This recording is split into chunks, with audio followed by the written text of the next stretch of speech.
Now, in partial derivatives, we are going to show one example of what kind of use you can get out of partial derivatives. This is a very easy, straightforward example. Suppose we have two surfaces, and they are what they are. But you're supposed to show here is that the surfaces intersect orthogonally, which means they are perpendicular whenever they intersect. That is, if you zoom into the surfaces very, very close microscopically, locally, it will always look something like this. That is, you have the two surfaces, and they are you are standing there like a amoeba or something, and it looks locally look like this. So they are perpendicular. Excuse me. So to show that, first we'll calculate the intersection, okay? And before you can show the intersection does anything, we gotta know what it is. You might be interested in seeing what these two surfaces really look like. You can plot it out in some kind of online graphing, 3D grapher, but it's not necessary. We just do calculation without giving a rip what it really looked like. That's imagination is nice but not required in mathematics for the most part. Anyway, so let's calculate. To calculate where these two surfaces intersect, we solve the equations simultaneously. So you write down something like this: x squared plus y squared. You copy the whole thing down. It is very important to write everything clearly in math. That way you don't get confused by your own mess of presentation. Presentation is a lot of it to keep the brain clear. So to solve these two equations, we'll substitute c in here. So you have a times 2, which is 16. Okay, so we have substitute this c right in here. So you have this thing in here, which becomes 16 x squared plus y squared equal to 17 minus one of these things. So if you move this over, you can see that there's 17 and 17 here. So then the solution comes out to be very nice.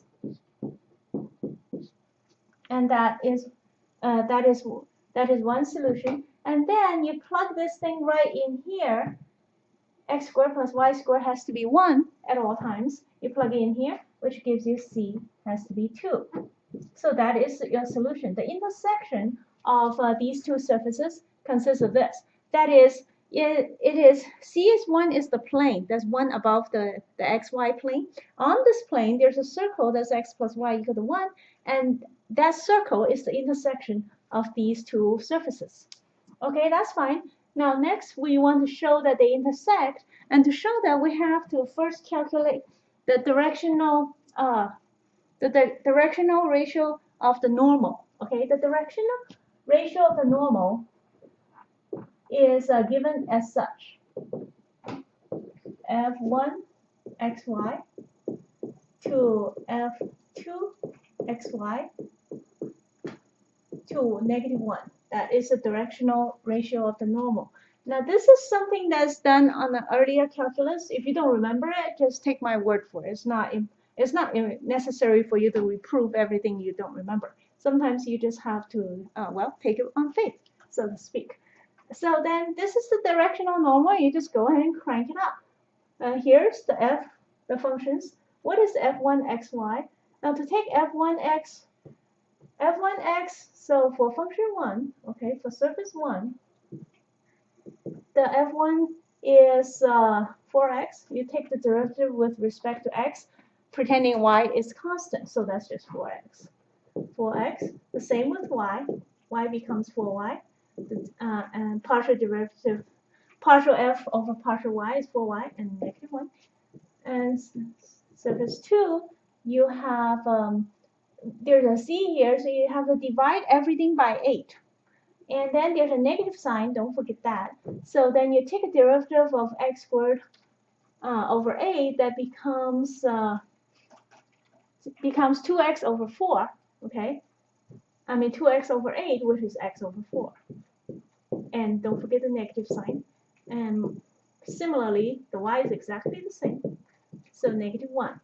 Okay, so now we have the two normals. But how do we show they're perpendicular?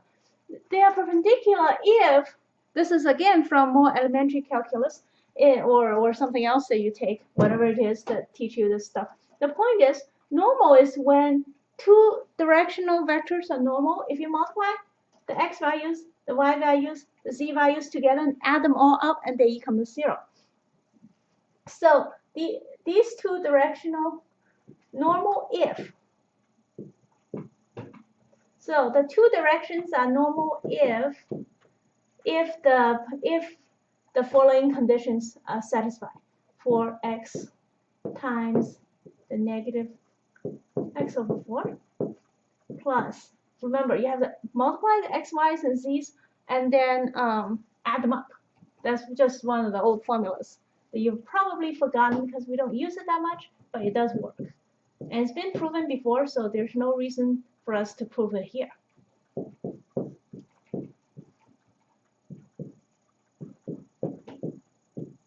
Okay, this whole thing has to be 0.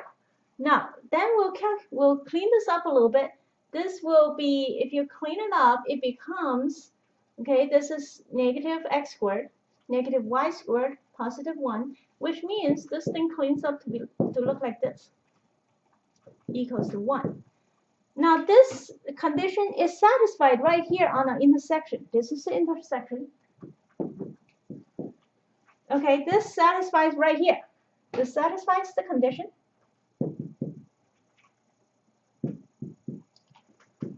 The intersection, and therefore, which means that the two surfaces are orthogonal wherever they intersect, as we were trying to prove. See, this is the condition we need, and that is we have already calculated that it is true. So that's that.